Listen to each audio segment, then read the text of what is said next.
Normal loss और abnormal loss.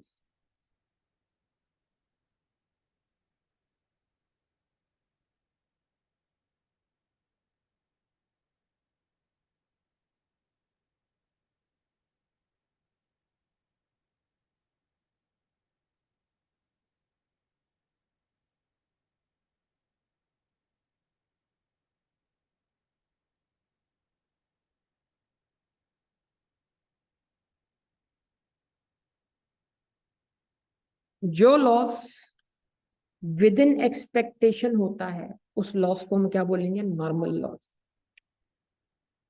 ठीक है जी। जो लॉस बियॉन्ड एक्सपेक्टेशन होता है,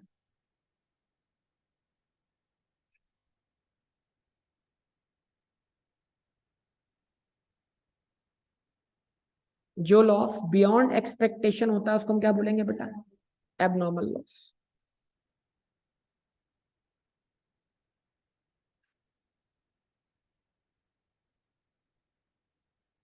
can not be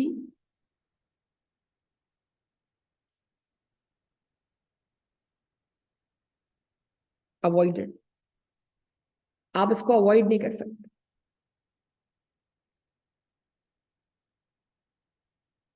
can be avoided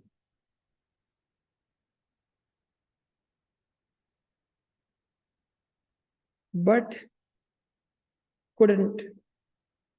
क्या मतलब? आप देखभाल करते तो आप इससे बच सकते थे, लेकिन आपने लापरवाही की इसलिए आप नहीं बच सके।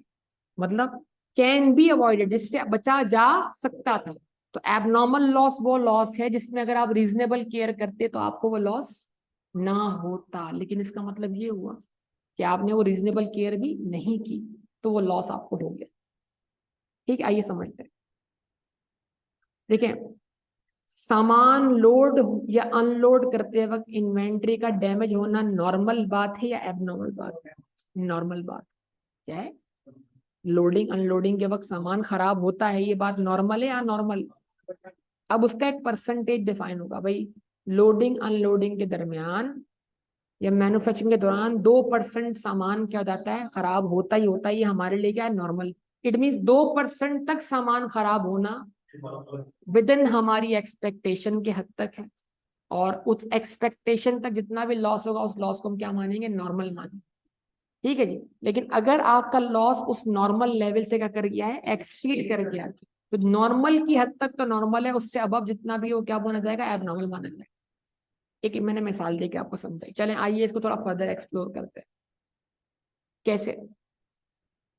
एक बंदा है, वो दीवार पे प्लास्टर कर रहा है। क्या कर रहा है? अब प्लास्टर करते वक्त सीमेंट दीवार पे लगा रहा है, तो ज्यादा सीमेंट दीवार पे लग रही है, कुछ सीमेंट जमीन पे भी गिरती है, कुछ सीमेंट जमीन पे भी गिर रही है। तो अब आप क्या बोलेंगे? यार, जमीन पे सीमेंट गिर रही है, ये क्यों गिर रही है? इसका ये नुकसान नहीं होना चाहिए बोला, तो आप क्या बोलोगे जी? तो इतना लॉस तो नहीं, मतलब इतना मटेरियल तो जाया होगा, इतना मटेरियल तो जाया होता ही है, मतलब यानी ये बड़ी बात क्या है? नॉर्मल। हाँ, अगर उसने सीमेंट बनाई हो, उसमें पानी मिला दिया हो और उसको उसने इस्तेमाल में ना लिया हो, पड़े पड़े वहां सूख गई हो, तो ये क्या कहलाई जाएगी? लापरवाही।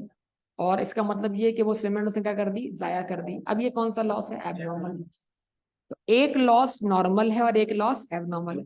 आप किसी गारमेंट फैक्ट्री में चले जाएं, कपड़ा उधर रखेंगे, वो लोग उसकी कटिंग करेंगे तो किनारियां वगैरह कट हो रही होंगी, कपड़ा कटेगा ना। कटिंग कटिंग के पीसेस क्या हो जाएंगे? अलग हो जाएंगे। तो आप बोलेंगे नहीं यार, ये कपड़ा क्यों आप जाया कर रहे हो? ये जो कटिंग हो रही है ये भी नहीं होनी चाहिए, पूरा का पूरा कपड़ा इस्तेमाल हो जाए। हमने कहा फिर तो कुछ बनी। तो इसका मतलब कुछ मटेरियल इन्वेंट्री का क्या होना है? जाया होना है, जिसके बगैर प्रोडक्शन हो ही, वो लॉस हमारे लिए क्या है? नॉर्मल। लेकिन अगर कपड़ा जल गया है, पड़े पड़े क्या हो गया है? खराब हो गया है, ठीक है जी, कोई और रीजन, कटिंग उसकी गलत हो गई है, अब उसका इस्तेमाल में नहीं आ सकता, तो ये लॉस हमारे लिए क्या होगा? एबनॉर्मल। एक फार्मास्यूटिकल कंपनी है, उसके अंदर दवाएं बनती हैं, दवाइयों को बड़े पैमाने पर जो है ना वो ड्रेनेज कर दिया जाता है। कभी किसी फार्मास्यूटिकल इंडस्ट्री का अगर आपका बजट हो, पता लगेगा आपको, वहां पर दवाइयां बहुत बड़े पैमाने बनती हैं उनका। फार्मास्यूटिकल इंडस्ट्री में जो नॉर्मल लॉस का परसेंटेज है ना वो सबसे ज्यादा होता है। कि उनको सबसे ज्यादा अगर थोड़ा भी दवाई में कुछ मामला आगे पीछे होता है तो वो क्या करते हैं, डिस्ट्रॉय करते हैं, खत्म, फेंक देते हैं। तो सबसे ज्यादा जो नॉर्मल लॉस होता है वो जिस इंडस्ट्री में होता है वो फार्मास्यूटिकल इंडस्ट्री में हो रहा होता है। चलिए बाहर। अब नॉर्मल और एबनॉर्मल की जो कहानी है उसको थोड़ा सिंप्लीफाई करके मैं आपके सामने एक एग्जांपल रखता हूँ। मैंने शायद पहले भी क्लास में आपको एग्जांपल दी थी कि आपने दूध उबालने के लिए रखा हुआ है, ठीक है, दूध उबालने के लिए रखा हुआ है। अब जो दूध उबल रहा है उसके जरिए जो अब बुखारात बनकर पानी ऊपर जा रहा है या दूध ऊपर जा रहा है, जो भी आप कहें, उसमें दूध में क्या आ रही है, कमी आ रही है। तो वो तो जाहिर सी बात है, अगर आप उसको पकाएंगे और कोई भी पका के कोई भी प्रोडक्ट बनाएंगे उतना लॉस तो क्या है, नॉर्मल है। लेकिन अगर आपने चूल्हा ही ऑन रख दिया और फिर आप खुद कहीं और मसरूफ हो गए और इतने में जो पतीली से दूध उबल कर क्या हो गया, बाहर आ गया, ये क्या था, ये एबनॉर्मल लॉस था, ये नुकसान था। इसका मतलब क्या था, ये बियॉन्ड एक्सपेक्टेशन था और आप उसको अवॉइड कर सकते थे लेकिन आपने अवॉइड नहीं किया। इसका मतलब पहले फर्क होना चाहिए नॉर्मल और एबनॉर्मल, फिर असल बात आएगी ट्रीटमेंट। तो याद रखिएगा, normal loss is, it is part of cost of goods sold.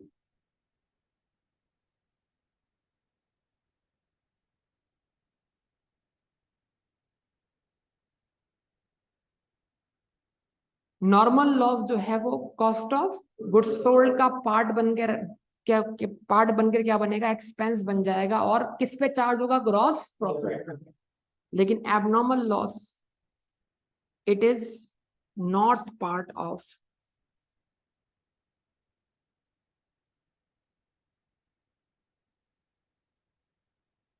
Cost of goods sold, ठीक है जी। And it is charge as operating expense. इसको हम ग्रॉस प्रॉफिट के बाद वाले सेक्शन में ऑपरेटिंग एक्सपेंस के तौर पर क्या करते हैं, चार्ज करते हैं, ठीक है। अब जहन में रखिएगा सिस्टम कौन सा है, इसकी एंट्री हमें समझनी है। अगर मैं बोलूं सिस्टम क्या चल रहा है, परपीचुअल, और सिस्टम यहां भी क्या लिंक किया, परपीचुअल।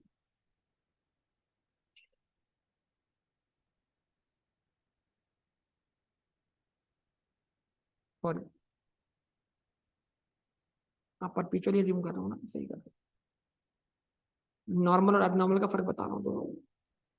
सिस्टम परपीचुअल, सिस्टम परपीचुअल, ठीक है जी। एक तरफ नॉर्मल, एक तरफ एबनॉर्मल। तो आप यहाँ एंट्री बनाएंगे परपीचुअल सिस्टम में नॉर्मल लॉस की, CO GS debit inventory credit, जैसे कि आप NRV लॉस की एंट्री बनाते हैं। तो अगर अभी वाला लॉस जो था कौन सा वाला, 26,000 वाला, पिछली जो हमने डिस्कशन की, तो अगर हम उसको क्या मानते हैं, नॉर्मल लॉस, तो हम 20,000 से cost of goods sold debit करते और 20,000 से इन्वेंट्री अकाउंट क्या करते, क्रेडिट करते, ठीक।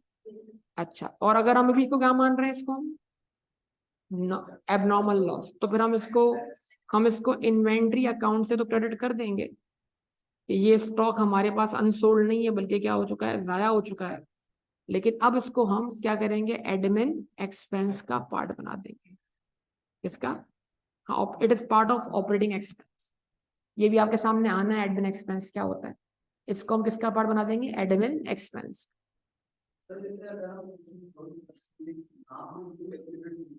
जी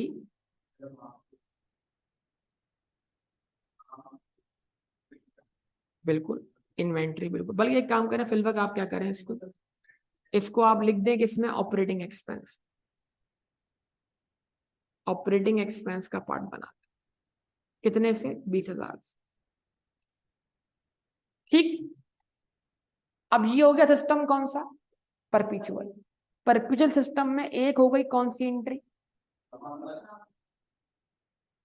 एक एंट्री हुई कौन सी, नॉर्मल लॉस की। नॉर्मल लॉस कहाँ गया, cost of goods sold. Abnormal loss कहाँ गया, मसला है सारा किसका, पीरियोडिक सिस्टम का।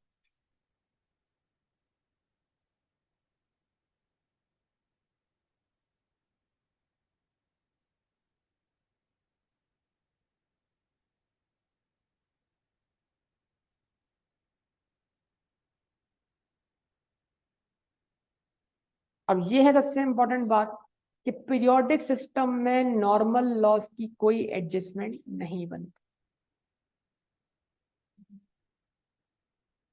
क्या कह रहा हूं?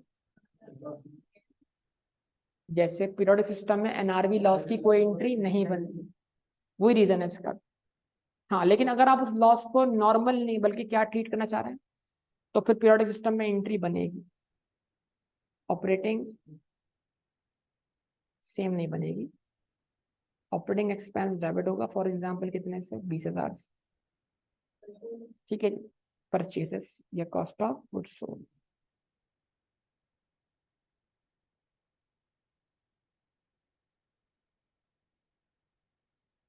ठीक, तो अब ये भी एक एमसीक्यू है, ये जवाब दे रहा हूँ।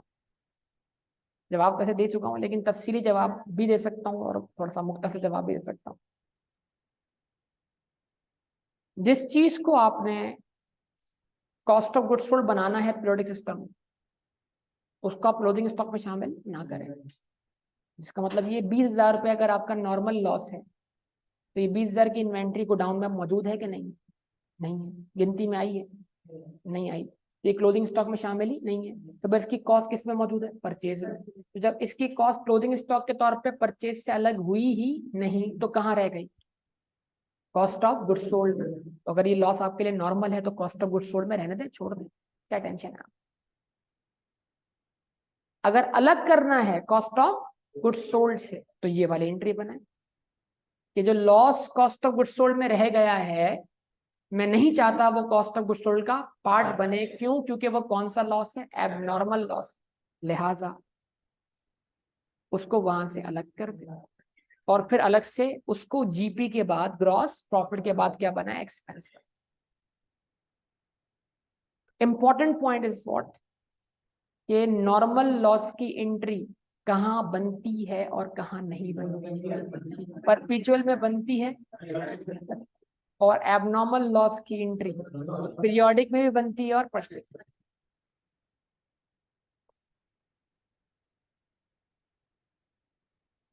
ठीक है, अब असल मकसद, पहले तो एंट्री तो बात की बात है, पहले तो नॉर्मल एबनॉर्मल का फर्क समझ में आना चाहिए। क्योंकि नॉर्मल लॉस आपका नॉर्मल एक्सपेक्टेड लॉस है, तो आप बोलेंगे वो आपकी गुड्स बेचने की क्या है? कॉस्ट। मतलब गुड्स बेचते वक्त इतना लॉस तो हमें बर्दाश्त करना ही पड़ेगा। जी फरमाए, कुछ कहना चाह रहे हैं?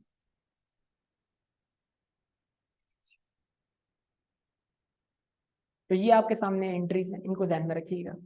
ये भी पूछता है एग्जाम में, सवाल इसका आता ही आता है।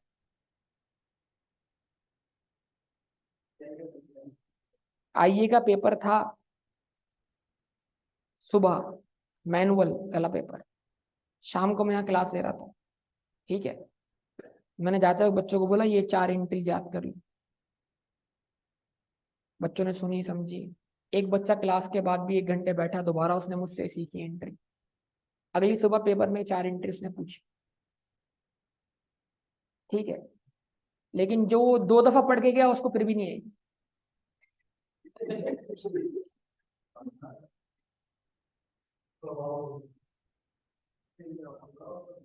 मजाक नहीं कर रहा, जो 2 दफा पढ़ गया फिर भी नहीं आई।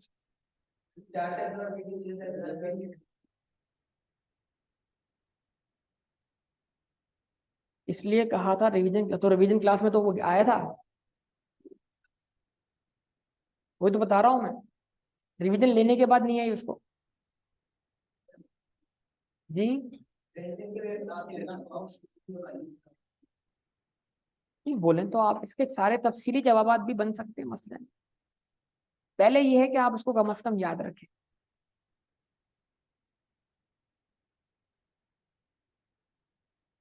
फिर इसके सिनेरियोस बना सकते हैं हम, क्लास क्लास में ही बना सकते हैं सिनेरियो, अगर आपका पढ़ने का दिल होगा तो। हाँ, अभी तो याद है ना, परपेचुअल सिस्टम में क्या एंट्री है, पीरियोडिक में क्या एंट्री है। एनआरवी लॉस का सिलसिला भी यही है। एनआरवी लॉस की पीरियोडिक में अलग से कोई एंट्री नहीं बनी, परपेचुअल में एंट्री बनानी पड़ती है। बस ये जहन में रखें आप। ये इसके मुतालिक एमसीक्यूज भी हैं या एंट्रीज भी हैं, कुछ भी पूछ सकता है। पर स्टेटमेंट वाले क्वेश्चन भी, इनमें से कौन सी दो स्टेटमेंट ठीक है, गलत है, एक ठीक है दूसरी गलत है, इस तरीके से। ये इधर भी बहुत आए सवाल। अब आपको मेरे ख्याल से, क्योंकि वो तो बड़े क्या कहते हैं, ये जो सवालात हैं ये आप चाहें तो कीजिएगा, नहीं पढ़ना नहीं बोलेंगे तो मैं करवा दूंगा, मुझे मसला नहीं है, लेकिन ये सारे उस लेवल के सवालात हैं जब ये प्रॉपर स्टैंडर्ड मैनुअल एग्जाम में मौजूद था। ये कम से कम आप डिफरेंस जरूर पढ़ लें यहाँ से एक दफा, परपेचुअल और पीरियोडिक का डिफरेंस लाजमी पढ़ लें यहाँ से एक दफा आप लोग।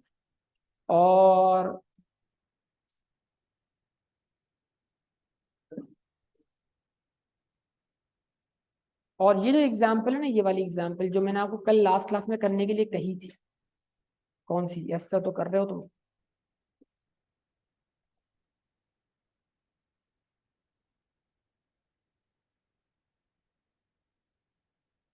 इसमें इसने आखिर में आकर क्या किया है, एक बड़ा अच्छा काम किया है।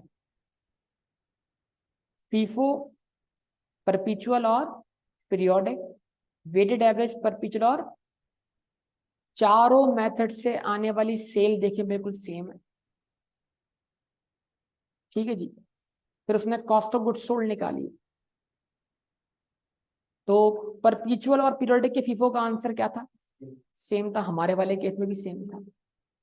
फर्क कहाँ था, वेटेड एवरेज, यानी एवरेज परपेचुअल और पीरियोडिक में वजह क्या थी, क्योंकि परपेचुअल में वेटेड एवरेज क्या होती है, मूविंग एवरेज होती है, बार बार निकालनी पड़ती, और पीरियोडिक में जो एवरेज निकलती है वो वन टाइम निकलती है, इसलिए आंसर में फर्क है।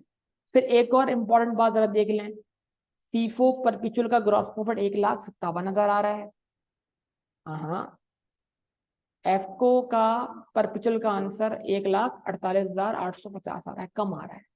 इसका मतलब अगर रेट्स जो थे वो इंक्रीजिंग ट्रेंड पर थे, तो उसने क्या कर दिया, ग्रॉस प्रॉफिट मार्जिन को मेंटेन कर दिया। यहाँ पर ग्रॉस प्रॉफिट मार्जिन ज्यादा आ रहा है इस साल, अगले साल उसका असर क्या हो जाएगा, कंपनसेट हो जाएगा, क्योंकि इस साल की इन्वेंट्री लो वैल्यू पे, यानी इस साल की cost of goods sold low value पे वैल्यू हुई है, अगले साल की हाई वैल्यू पर आएगी। ठीक है ना, तो इस वजह से, और एवरेज में वो इफेक्ट कंपनसेट हो गया है। तो इस तरह की छोटी छोटी ऑब्जर्वेशन है ना, इसके मुतालिक एमसीक्यूज आपके पास आते हैं, और वो आप देख लें इंशाल्लाह। तो आप बोल रहे हैं, आप अच्छी बात है, बोला करें। नहीं, मूसा के नाम से भी क्वेश्चन दिखा मुझे कोई, नहीं नहीं, मौला बख्श लिखा हुआ है, लिखा हुआ है मैसर्स मौला बख्श।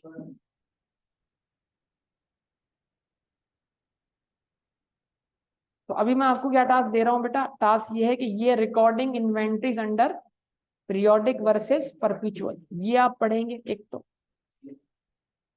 ये थ्योरी जो लिखी हुई आ रही है, ठीक, और ये एंट्रीज वाइज डिफरेंस पढ़ते चले जाएंगे। फिर जरा देख लें आप आपके सामने एबनॉर्मल लॉस की एंट्री, एबनॉर्मल लॉस यानी कि operating expense debit purchase credit, operating expense debit inventory credit. Normal loss, आवाज ही नहीं है बेटा, normal loss, no entry required periodic में, इधर पहले पीरियोडिक लिखा हुआ है, और परपेचुअल में COGS डेबिट इन्वेंट्री क्रेडिट। बाकी जरा पॉइंट्स आप पढ़ लीजिएगा।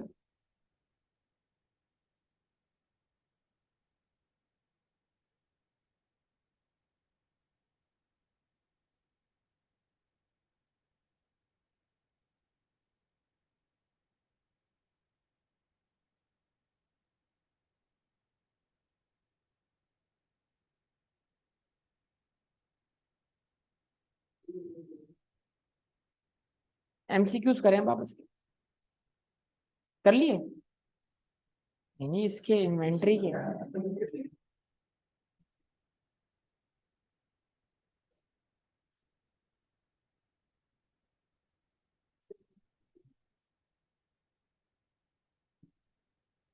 इसमें NRB के सवाल शिका से आएंगे।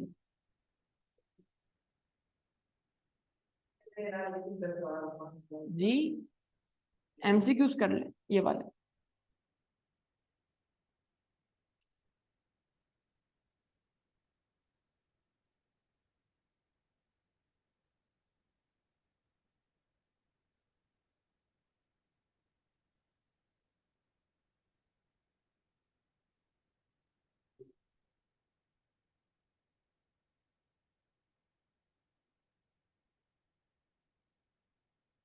जहां सवाल थोड़ा मैन्युफैक्चरिंग वाले आ जाए, रॉ मटेरियल, लेबर, उस सवाल को आप छोड़ देगा क्योंकि मैंने मैन्युफैक्चरिंग आपको अलग से पढ़ानी है, फिर इसका रिमेनिंग पोर्शन उससे क्या करना है, कनेक्ट कर देना। एक चैप्टर बाकी है ना आपका, एक चैप्टर बाकी है